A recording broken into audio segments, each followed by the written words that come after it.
Hi, this is Cory Klippsten. And this is GaryLeland, and you're listening to episode 121 of the Crypto Cousins podcast. Feed your interest in Bitcoin and cryptocurrencies by joining Hall of Fame podcaster GaryLeland on the Crypto Cousins podcast. And remember, we are all cousins in the world of crypto. This week's price of Bitcoin. $7,334. That's up $258 or 3.6%. Howdy. Cory, welcome to the show. Welcome to the Crypto Cousins show. Great to be here. Thanks, Gary. Hey, and now you're an official cousin, of the show. And that's how it works, huh? It's that easy. I love it. That's how it works. You just got to be on the show to get to be a cousin there. So that's all there is to it. But we've been talking a lot lately. We've got an interesting project that we're going through today, BITBLOCKBOOM. Before we get into that, though, how about tell us a little background, a little bio, who you are? Yeah, sure. So originally from California and grew up here and in Seattle, and grew up a Cowboys fan, actually, because I had a lot of family down there, still in Dallas, Arlington, Fort Worth, Grapevine, the whole area. Well, I live in Arlington, so that's a good spot. I know that you do. I still got an aunt and uncle and a couple cousins there. Oh. Ended up being a Seahawks fan. Sorry about that. But so I went east and spent about 19 years between New York and Chicago, going to undergrad and got my MBA at University of Chicago. Worked in tech initially for Microsoft early on, pre-business school. Post-B school was at McKinsey and Company, and then did private equity for a few years, and then really got cut the early stage tech bug. Probably starting in like 2009 is when I really realized that's kind of what I wanted to do for the rest of my career, and angled my way over there by going to Google for a couple years, just kind of like learn the internet a little bit better and do a lot of networking from that perch. Most people will take a meeting with somebody at Google. And then moved back to California, this time to Los Angeles after initially starting my life up in SF. So came out here with my wife in February of 2013. By that summer, left Google. And since summer of 2013, I've been an angel investor, advisor, and occasionally operator of typical Silicon Valley type startups, mostly SaaS companies, platform marketplace, ad tech, digital media, kind of those spaces since then, until getting heavily into Bitcoin starting in spring of 2017. So I'm about 2.5 years into my own Bitcoin journey. So you're a little bit ahead of me. I think I was in the middle of the summer, 2017. It had not started its big rise yet, but it was over 3,000. Nice. Yeah, well, it was probably about where it was. It bounced up and down all that summer. It was in that 3 to 5 range as I started. We didn't call it stacking sats back then. We were just buying Bitcoin. But could you buy a sat back then? Really? I mean, could you buy 100 millionth of a Bitcoin? I don't know that you can now. Somebody can send it to you. It's hard to purchase it. Yeah, that's true. But there was no way to send it even. I don't think the fees would have eaten up your sat. I think that's right. I think Matt Odell has done a real good job, as far as I can tell. He's the one that came up with the stacking sats. I think he's done a great job on that meme. Oh, it's one of the best. Yeah. Yeah, I mean, it's used all the time. I see it all the time. But then again, I'm kind of in a bubble. I think of the people that I'm watching on Twitter. So I would see it all the time. It seems natural to include things like stacking and stacking sats, et cetera, in a product. And then you realize, wait, some people that don't live in a Bitcoin Twitter echo chamber might actually use your product. You should probably just say buy. Yeah. Especially on your product, which we're getting ready to talk about, because I think that's kind of who you're going after to a degree too, or people who don't know what Bitcoin is. But let's talk about GiveBitcoin.io. How did you come up with this idea, and what is it? Yeah, so I mean, I basically had the idea just to solve pain points that I had felt acutely, as someone who was gifted some Bitcoin in early 2014 and proceeded to not go down the rabbit hole, not read the white paper, and lose the private key. And then once I got super into Bitcoin in 2017, by that fall, I was more than comfortable giving financial advice to friends and family, and started trying to, as we say, red pill my parents and get them to buy some Bitcoin. And it took me a full 18 months before getting them off zero. And they finally bought some Bitcoin in March of this year. And then the other thing was, I basically turned my whole professional career, mostly Bitcoin focused, I guess, since September of last year. So coming up on 16 months there. I was trying so hard to find like the perfect pitch that could convert somebody into a Bitcoiner in like 20 minutes or 30 minutes, kind of thinking about it like I would a startup. And it's just not possible. And the final nail in the coffin on that strategy was watching, a super eloquent Bitcoiner with lots of arrows in his quiver, who's kind of well known for being good at that sort of thing, try to pitch some of my Silicon Valley CEO friends on Bitcoin, and just realizing like the best you can do is create the spark where they then start to self-study. You got to get them interested. And it was really just that was April 10th of this year. And on the flight back to LA from that happy hour, I just kind of had the idea fully formed. It was give plus Timelock plus educate equals Bitcoiner. You give somebody some Bitcoin, time lock it so they can't sell it or trade it. And during the time lock, you provide, the guide to Bitcoin, as we now call it, and help encourage them to read ahead and discover other resources and give them sort of like a right down the middle, really good foundation in Bitcoin so that they can take steps toward being a real Bitcoiner before their Bitcoin unlocks. So basically, the fundamental of this site is, or this tool is, for someone to send someone Bitcoin. Yeah, that's fair. Or to request. It goes both ways. So you can also use it, the evangelical, as a scaled evangelism platform, which is how we think about it, or a scaled evangelism utility. That's what it does. You can go on and you can give somebody some Bitcoin and know that they're going to receive it safely and easily, and that it's going to be contractually time locked with a custodian where they can't lose the keys. And then they're going to get this education that includes all of the things that you need to know about Bitcoin, including, how to be self-sovereign with your Bitcoin and how to store it safely, and gives you some exercises to do with your friends or whatever so that you're ready to take custody. And we hope that people read ahead as fast as possible. Like ideally somebody goes down the rabbit hole that weekend and can't wait to start smashing buy, and they can buy through our platform as well. And they'll be able to take that off and do whatever they want with it and send it through Wasabi and put it on a cold card. So we just feel like we do a good job of taking somebody from a standing start and bringing them to sort of like what we call a level 4 Bitcoiner, which is someone who's holding or hodling, and then kind of backfilling on getting them interested and educating them and encouraging them to buy some, and then prepping them to do sort of the later stages on the path to being a full Bitcoin citizen. So explaining to them about and giving them some practice with owning their keys and cold storage and nodes and privacy and things like that. The reason I bring up the buying part or sending part or transferring part is the thing I see on this that really as a great tool is the fact that, let's say you had a kid that was 14, 15 years old, and his parents or his grandparents don't know what Bitcoin is, and they normally give him a $100 present. With this tool, he could request from his grandparents $100 worth of Bitcoin, and they could send him $100 worth of Bitcoin for Christmas, and they may still not know what it is, but it's so simple that they could actually send him $100 worth of Bitcoin, where that'd be very hard to do normally. Yeah, you're 100% right. So, we basically have Give, which I just talked about. Gary, you're now talking about requesting Bitcoin or putting Bitcoin on your wish list or a Bitcoin gift registry. And we let you just set up a profile and then publicize your link however you want to. This can go out to your Twitter followers. It can go to your colleagues, your friends, your frat brothers. Ideally, in many cases, this is going to be, Gen X and Boomer relatives who have more money, and you can drag them into Bitcoin by telling them that you'd rather receive Bitcoin than anything else. You don't want those Knicks tickets. You don't want that sweater. You don't want that bicycle. You want Bitcoin. So would the person who's asking for the gift put an amount, or would he just say, hey, go to this site and send it to me? The latter. Yeah, just go to the site and send it to me.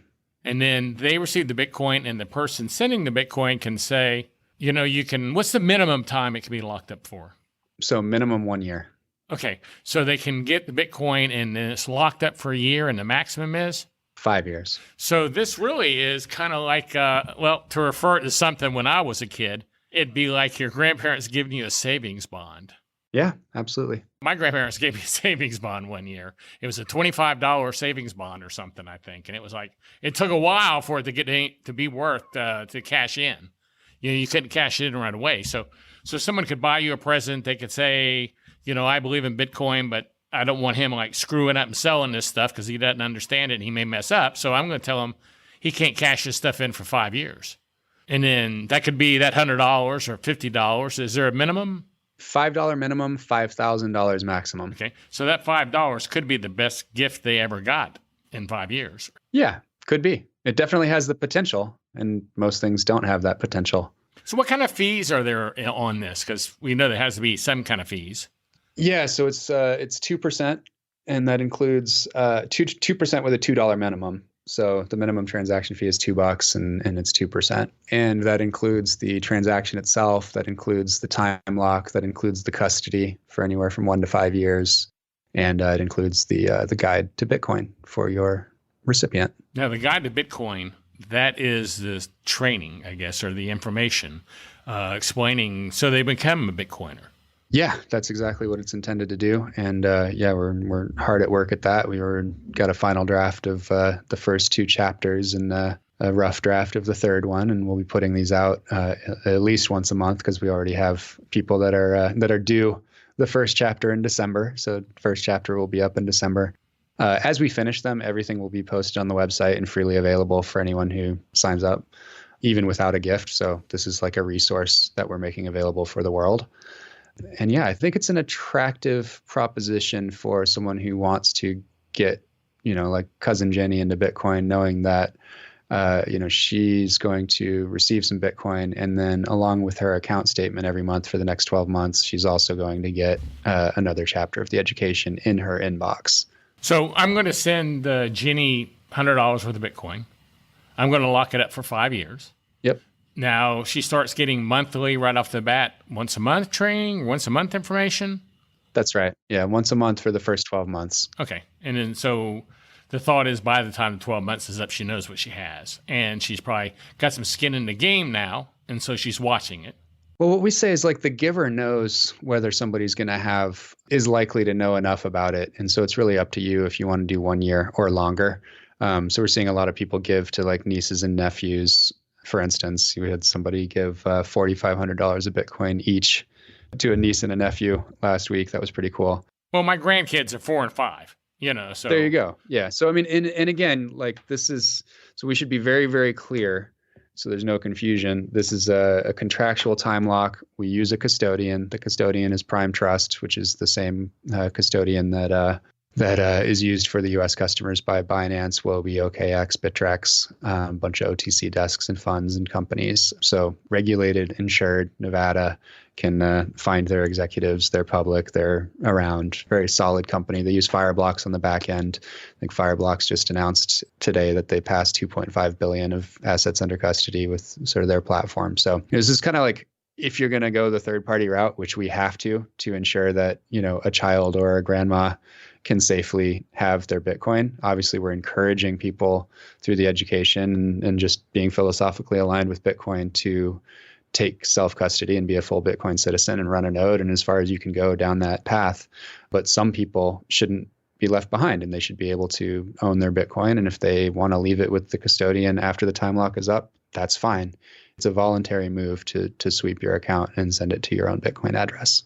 So if something happens to you or the company, does the custodian send them the email in 5 years saying they get the Bitcoin? Yeah, if something happened to us or the company, then Prime Trust, we don't actually have any access to your dollars on the way in, nor to your Bitcoin. It's in a user segregated account at Prime Trust. You do have a legal relationship with Prime Trust, even though we have the customer interface. So if we wound down, we would just basically send all the users over to Prime Trust and they'd handle it. They'd communicate with all of our users. Yeah, because you don't have it. So, No, we don't have it. Yeah, so that's because I talked to some people this weekend. I went to watch the Cowboys lose to the Patriots this weekend, and I was telling people about this, and that was one of the questions someone had.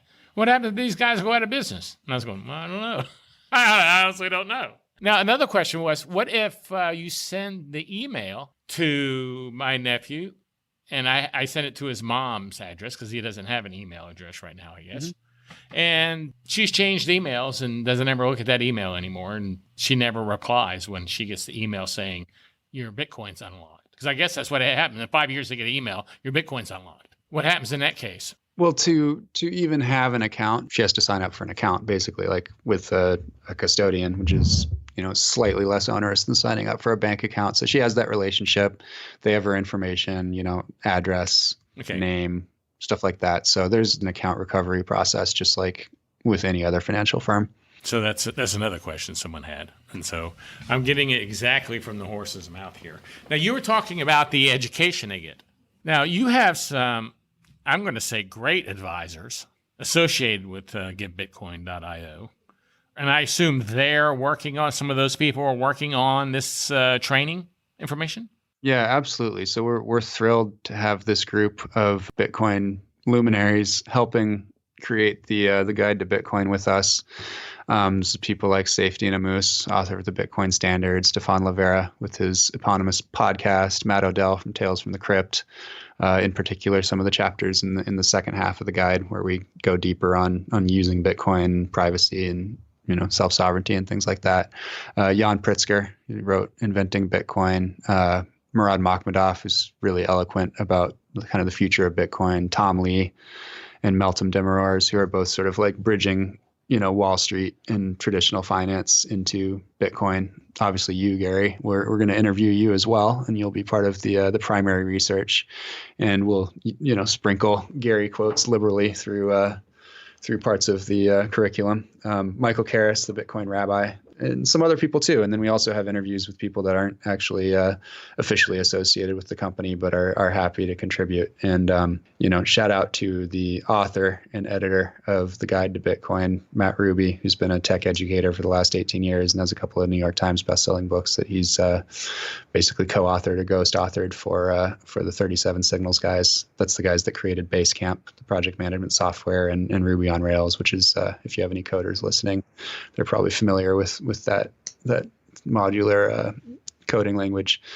So he's really good at this, sort of taking complex topics and making them understandable for the layperson. And we're structuring the whole education in a Q&A format, so that it's like questions that a new coiner would ask about a given topic, and then the expert voice sort of replying. And then lots of links to resources related to each topic. So you'll be sprinkling in, recommended podcast episodes or articles from the Nakamoto Institute or something by Parker Lewis or GG or something like that, or maybe even a specific episode from Crypto Cousins, depending on what the topic is. Well, this would be a good resource for someone, even if they didn't buy or use your service, if you're just putting this up online. 100%. And we expect it and want it to be used that way. So we've had a couple of loyalty platforms with, hundreds of thousands to millions of users that are getting into the sats-back game. And, they want to be able to educate and use this as a way to, help teach their users about Bitcoin. So we're going to make it available to other people to use in that way. And if they want to use it just on the site, they can just link to it. If they want us to send their people the educational emails once a month, and can totally just activate that program for anybody. Is there a way, I'm just curious, I'm sending this, I'm sending this Bitcoin to my daughter, and I'm putting a year on it, in the vault. And she's going to get the information for a year, but let's say I don't know anything about Bitcoin myself. I just sent her the Bitcoin because she asked for it. Can I request that I'm sent the information at the same time so I can learn along with her? Or yeah, so you'll automatically be notified of where the Bitcoiners that you've spawned are in their path, and we'll have always opt-in. So if you want to set it and forget it because you just gave a bunch of Bitcoin to people at a conference and you don't want to talk to them again, you don't have to do anything, but we'll have sprinkled through the guide, opportunities for you to go in and jump in case it is somebody that you really do want to care about and handhold a little bit. We'll be working opportunities, and we're eager to take feedback and ideas on this too. But if you're going to get into chapter 7 or chapter 8 where you're going to practice Bitcoin transactions, like you need a partner to send you some and help you set up a wallet, and we'll teach you how. And that might be a good opportunity for a giver to say, yes, I do want to be that person that helps them through this exercise. As soon as I saw this, you emailed me one day, and I looked at it and I was like, oh my gosh, this is a great idea. Because like I said, I kept thinking of it as my Christmas present when I got that damn savings bond from my grandmother that I couldn't cash in for like 5 years. And that's exactly how I saw it. And that may have something to do with my age. I don't know that they have savings bonds anymore. They do, but I think they're negative yield. Oh. Well, it won't be probably too much longer until we have negative interest rates at the bank. It's kind of like coal in the stocking at this point. Yeah, yeah. So what is some of the points that, are there any points that you really look at that I'm not covering that you want to make sure and talk about? Yeah, I think there is. What I'd like to, and you started to tease it a little bit, talking about the education being available to everybody. If you follow that to its logical conclusion, what you want is this to be a platform or utility for anyone around the world to educate everyone about Bitcoin and, get them started down the rabbit hole. And one of the ways to do that most effectively would be to offer some upside, offer some compensation for that. So we announced last night on Twitter, and we'll be rolling this out over the next week or so, and a much more robust version of it in January, the Give Bitcoin referral program. And so basically this lets, we actually did a live stream this morning with Happy Hour from the BTC Media guys. And they launched their referral code, happyhour.givebitcoin.io. And I know you're going to have one, and like pretty much anybody can have one. Every single user on the platform actually automatically gets one. And then you can go to your fraternity or your Bitcoin meetup or your friends and family or your high school or whatever and sign people up to start giving Bitcoin to friends and family or to request Bitcoin from whoever. And we're going to split 50% of our transaction fees in perpetuity with the people that refer to the platform. Oh, that's cool. I wasn't aware of that. Well, it's a big piece of this. Yeah. So how do I get that? Okay. So Brian, our marketing manager, if you're listening, we need to get Gary a ref code. No, but actually you can actually go right now and we'll make it super clear. Literally by next week, it'll be super clear in the referral program. We'll actually live. So right now, if you look at the website, it's at the top of it says received, given, and then there will be a new one that says earned. And we're just automatically going to be stacking sats in the background for everybody as they share their codes and bring people onto the platform. So everyone that you give to that's not on the platform automatically goes into your network. Everyone that you request from that hasn't used the platform before automatically goes into your network, and you get fees from them forever. And then you can also just sign up and use a referral code and recruit people to the platform. One of the really interesting things about that, and we really just had this epiphany this morning talking about it, is that while we are US only for launch, the back end actually can handle every country basically that's not on an OFAC list. But we are US only until we get the regulatory review done for other countries. But I think pretty much out of the gate, we're going to let people stack sats globally. So if you want to run marketing programs and try to get people to come to the platform by hook or by crook or on social media or with YouTube channel or whatever, we have no problem stacking sats for you in the background and sending those to you.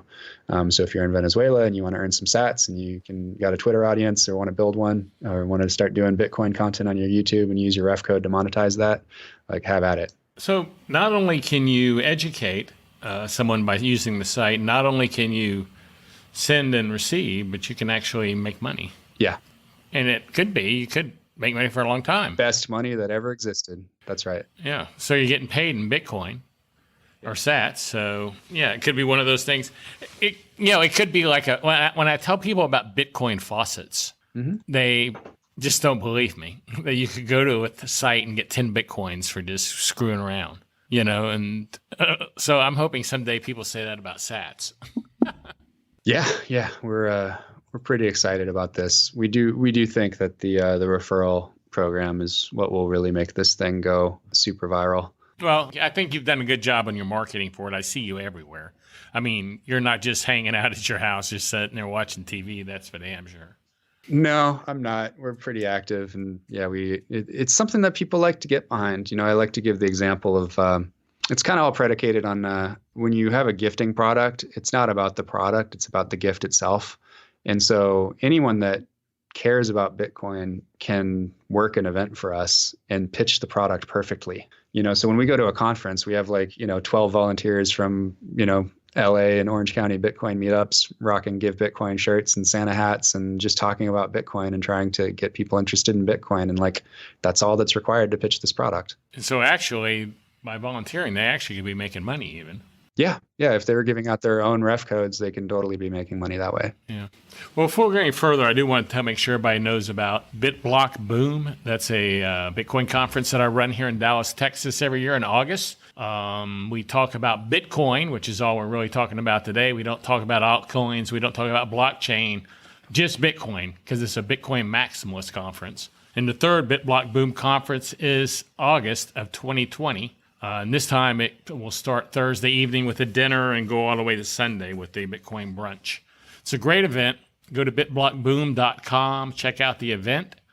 You're really going to be glad you did. If you're into Bitcoin, you'll like it. And if you use the code COUSINS, COUSINS, at checkout when buying your tickets, you'll receive a 30% discount off the price of your ticket. So take a look at bitblockboom.com today. I hope I get to meet you this year at our best event ever.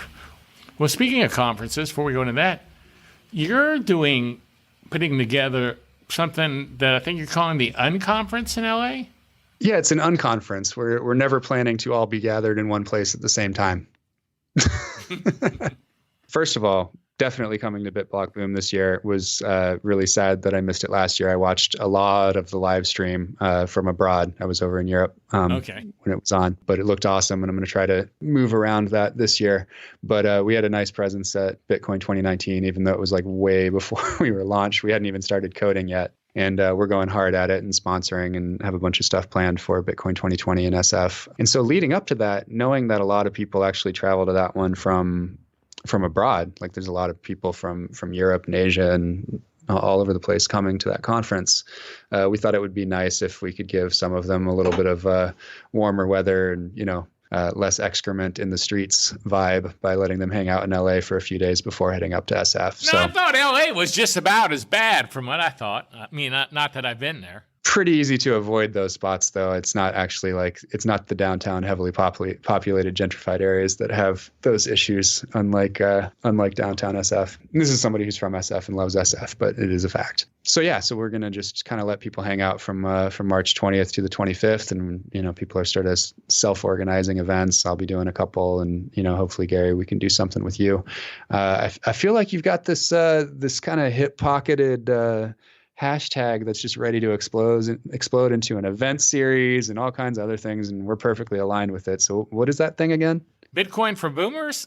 Bitcoin for boomers. I've seen t-shirt designs. I'm seeing hashtags. I love it. I mean, this product was created for my dad in many ways. He's a super boomer, and independently, before you and I ever met, we were already talking about doing a Bitcoin for boomers conference down in Orange County with the OC Bitcoin meetup. And yeah, I mean, I think we should keep on plugging away and try to join forces and do a half day or something when you're in town. Well, that sounds good. I really don't have much of an option, of Bitcoin for boomers. I kept seeing this OK Bitcoin as an insult, and I kept going, because everybody who works for me is like 30 and under, and in my company, and I kept going, what in the hell is the insult here? I don't understand. Because maybe it's because I'm old, but I'm not seeing an insult when you call me a boomer. And they were bringing me these videos of this lady going crazy. Someone said, okay, boomer. And all these videos of people. I said, they must not be boomers, or they'd be getting excited that someone recognized them as a boomer. So I decided I just need to embrace this, because there's not much else I can do. Yeah, I mean, it's pretty solid. Yeah, I mean, you can throw as much disrespect toward older people as you want, but like at the end of the day, Gen X is pretty dope. That sounds like a superhero, and boomers just sounds awesome. I mean, it's just like powerful and moving forward. I love boomers. Yeah, I've always thought boomers were great. I didn't know anyone didn't like them. Definitely rounding out the top three, though, is got to be Generation B, which is what I call anybody born between 2000 and 2018 in the age of Bitcoin, coming of age when Bitcoin already exists. Is that an official name yet, or you're just trying to get that? That sounds like a good meme. That sounds like a good. Yeah. So like usual, like you come up with something and you put it out there, and then people, subtweet you and put theirs in your tweets and show you that they came up with it like a year before. So at some point I thought that I came up with Generation B, and then I found out I was like the 900th person to do the same thing. Oh, well, that's a good name for the generation, is Generation B. Yeah. I do have to claim Zuckbucks, though. I as far as I can tell, nobody said Zuckbucks for Facebook's coin before I did. Who came up with this Boomer Bucks thing? That's what I want to know. I mean, I don't even understand that one. Yeah, Boomer Bucks. I'm not sure what that is. Oh, is that like supposed to be the US dollar or something? Yeah, Boomers had nothing to do with that, I promise you.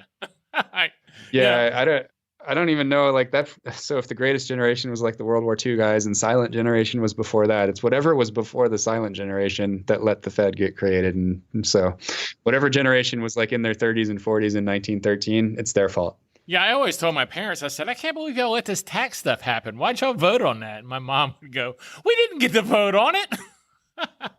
Yeah, and if you think of like, the youngest boomers were born in 46, and so they were like 25 in 1971. They were not in the seats of power when we went off the gold standard completely. So that has to rest on that's the greatest generation. No, that would be the silent generation. That was before. The silent generation was before the boomers. I would think they did it. That'd be like my parents. Wait, is silent and greatest the same thing? I thought it was silent then greatest. No, there's greatest and then there's silent. They ought to be, but they're not. Because I was wondering about this, because I started seeing this boomer and they were blaming the boomers on this stuff. I said, well, hell, wasn't the boomers? Who came before us? And so I looked it up. And by generations, in the silent generation, maybe that was their problem. They were so damn silent, the government did whatever the hell they wanted. Got it. So silent generation was 50 million people born between 25 and 45, which is, yes, definitely Nixon's fault. Yeah. Right. And then I was in elementary school when they took the silver out of your coins, right, and made the sandwiches. I was in 4th or 5th grade. So that's why I kept saying the boomers had nothing to do with those bucks. That's for sure. And most boomers don't understand crypto at all. At this event, it was all boomers. And that was like just up against the wall. We were watching a football game, so it wasn't a deep conversation, but they kept, well, what's it backed by? And I said, well, what's the dollar backed by? Gold? I was like, no, man, come on, dude. So there's a lot of misconceptions that are with boomers, that go on to that. So that's the Unconferences LA. I want to make sure that's right. You're just planning a whole week before the San Francisco event. Yeah. And people are just going to do their own thing, so it's kind of like South by Southwest in another town. Yeah, I mean, there's definitely going to be like a Bitcoin brunch at some point. There'll probably be one of there's a pretty active Lightning crew here that does these Socratic seminars talking about Lightning topics. They'll do something. I'm sure there'll be like a hike. There'll probably be like a beach day. There'll definitely be like a Venice boardwalk, pub crawl or something like that. And the common denominator is Bitcoin. Bitcoiners like to hang out with Bitcoiners, and I think the Bitcoin and anything is generally a good conversation. I like to talk about Bitcoin and geopolitics and Bitcoin and trading and Bitcoin and startups. And it's great to be around Bitcoiners that are really into people. It. Yeah. And you got something in common you don't get to talk to every day in person with a group of Bitcoiners, or I don't. Unless I get on Skype. Yeah. Yeah, unless I get on something. I'm in person. So how far is LA from San Francisco? 45-minute flight, 6-hour drive. Okay. I saw someone talking about doing a bus. Yeah, they did that last year and brought people up. Somebody's working on it right now. So yeah, Brecky von Bitcoin and CK from Bitcoin Magazine are working on that. It might happen again, might not. We'll see. I like both of them. They're both real good guys. They are. Yeah, CK had that carnivore dinner on his rooftop last year. Yeah, I heard about that. That was great. I'm hoping to get an invite. I got to get keep my incisors sharp. Well, all I know is I made sure that the people who were there last year were going to get an invite. And I checked on that real quick because I didn't want to miss that. So I'm covered on that scoop. That's for sure. Last year I asked Pierre, I said, Pierre, we should do a dinner out there like we did in Dallas, because the first one I had done was in Dallas for BitBlockBoom 2018. And he goes, someone's already doing it, dude. Here's the email. So I just lucked up and found out about it. So that was a great event. We'll definitely have a steak dinner here in LA as well. I forgot to mention that. That'll happen at some point. Well, that's great. I'm really, really excited. I'm excited about the Unconference. I'm excited about Bitcoin for Boomers. I'm excited about GiveBitcoin.io. I'm excited about this whole thing. So this is great. It sounds like you're thankful for a lot of things here the day before Thanksgiving. Well, I'm a pretty thankful person. I actually say thanks to the guy who sells me something in the 7-Eleven, because all they ever say is have a nice day. Have you ever noticed that? You don't buy anything. No kid ever says thank you for shopping anymore. They just say have a nice day. Because I'm a dad now and I love dad jokes, I always get a kick when somebody says, in response to a question like, do you validate? And they're like, you're good enough, you're smart enough, and doggone it, people like you, or something like that, when you're just asking about parking. That's funny. Did you see my post last night, how much it costs to invent Bitcoin? Was it $0? I don't know. No, One Satoshi. Awesome. Yeah, so that's my dad joke for you. So I love it. Hey, One Satoshi. Okay, so the site is givebitcoin.io. Yep. And any more tips for them for that? I don't know. You can find us on YouTube, Twitter, Instagram, LinkedIn, Facebook. We're thinking about doing TikTok now that we've watched Jan Pritzker explode with the whatever is after Gen Z. He's talking to the kids about Bitcoin. We love it. And then, givebitcoin.io. I'm Cory Klippsten. I'm sure you can find me in the show notes or just somewhere polluting the Give Bitcoin feed with my own comments. But yeah, we're excited to be live. We're excited to have everybody come and get a ref code from the site and start spreading the word and start stacking sats. A lot of the advisors I noticed are podcasters too. Do you listen to podcasts? I am a podcasting beast. So I listen to podcasts every time I'm in the car, and I listen to them on anywhere from 1.25 speed to 2x speed, depending on how clear somebody speaks. What are your favorite podcasts? What are a couple of your favorite podcasts? Yeah, I mean, definitely I've learned a lot from Stefan Livera and his. I think he's great. He's got a great show. Yeah, he's great. I mean, honestly, I've enjoyed all of them. Like anybody doing a Bitcoin podcast, like I've been doing the rounds, right? So, I really like what John Vallis is bringing to the space, doing his stuff from Thailand. If you can believe it, he just wakes up super early and does a podcast every day. Peter McCormick has just gotten better and better and smarter. And I feel like his questions are incredible, and his ability to get, really interesting, high profile guests is kind of unparalleled. He does a great job on getting on the questions. He really does. I mean, his questions, I go, God, that was a good question. I mean, I say that all the time when I listen to him. Yeah, the dude puts in the work, man. He travels around and he preps for his shows and it shows. So kudos to him. I've really been enjoying just kind of like, I mean, you'd like obviously not going to overlook Matt and Marty. They're the touchstone. They're the one. If I just want to hang out with another great show. And it's also where I actually get all of my tech. So I don't actually I don't go deep on most tech unless it's something that they're talking about. And then, 1 out of 2 topics or 1 out of 3 topics, I'll go deeper and do some research. But that's the top of the funnel for me learning about Bitcoin tech is like if Matt and Marty are talking about it. I agree completely. I love Brady's Citizen Bitcoin podcast, keeps getting better. It's awesome. I love Kayvon Devani's podcast, is doing great. You do listen to a lot of podcasts. Eric Savix is like really good and getting better. I think that one's good. It's called Protocol. That one's fun. Echo Chamber, Collins podcast is fantastic. I think what is he? Something angry orange clown or something on Twitter, but I don't even know that one. It's a crowded space for podcasts. Sure, but most of them aren't trying to make money. They're just like doing it for the love of it. I mean, John started his because he didn't have anybody to talk about Bitcoin with in Thailand. So he was like, I'm going to get people to come talk to me about Bitcoin every day. See, I started mine to get myself educated about Bitcoin. Because, if you have a podcast, you can bring people on your show who know a lot, whatever the subject is, and you can ask them in person. So that's actually why I started mine, was to educate myself. But Guy Swan has a great show, too, you were getting ready to name. I was, yeah. So the Cryptoconomy, where he reads the basically the best Bitcoin articles and research, kind of into the record for people that want to listen instead. And I usually do. And before him, I was saving everything to Pocket and then just using their text to speech engine because it was kind of the best way that I like to consume content. So it's great that his turnaround time is insane. Like if something comes out and it's clear that it's going to be important, it's out within a day or two. I gave this guy a hard time at BitBlockBOOM because his thing is, or his motto or mantra, whatever it is, I read more Bitcoin articles than anyone you know.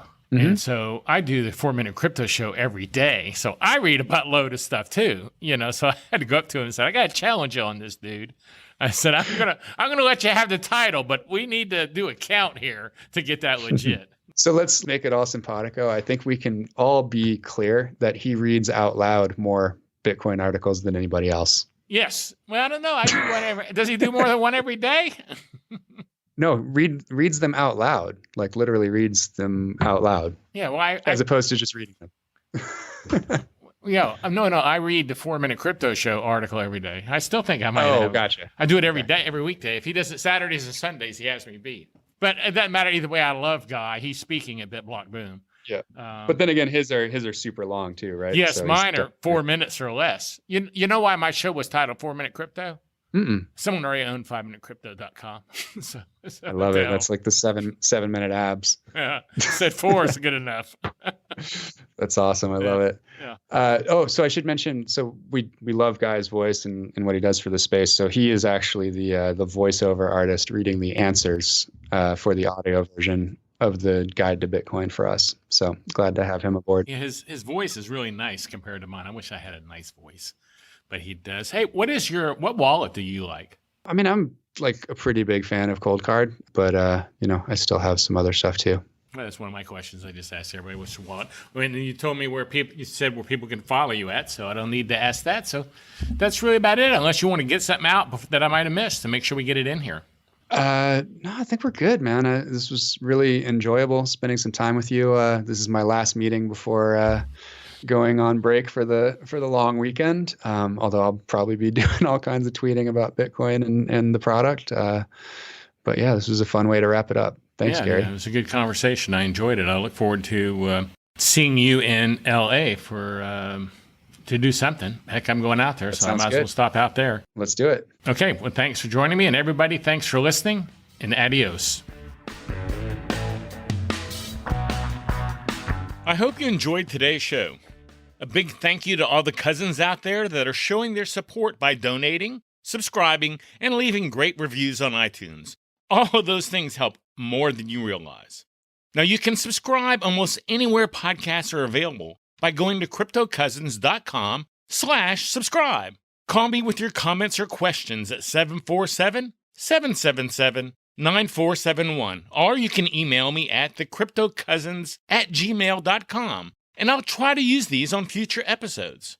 Please take a peek at the 4 Minute Crypto Show, which is produced every weekday and located at 4minutecrypto.com. It's the place to get your daily dose of crypto news, and it's always 4 minutes or less. And one last thing, please take a look at my new website, Crypto Crybaby. This website is for the true crypto fan and sells Bitcoin and crypto gear like t-shirts, caps, and so much more. Take a look at CryptoCrybaby.com today. Thanks again for listening. Love you guys. Thanks for listening to the Crypto Cousins podcast. Please share the show with your friends. They can subscribe by going to cryptocousins.com/subscribe. And if you want to know more about Gary, just go to GaryLeland.com. Make sure and join Gary and all the Crypto Cousins every week for a new episode of the Crypto Cousins podcast. The Crypto Cousins podcast and the information included in the podcast are not intended as investment advice. Investing in any cryptocurrency is risky, and you should never invest more than you can afford to lose. Always seek professional advice before investing in any cryptocurrency. Please understand, you are using any and all information from the Crypto Cousins at your own risk.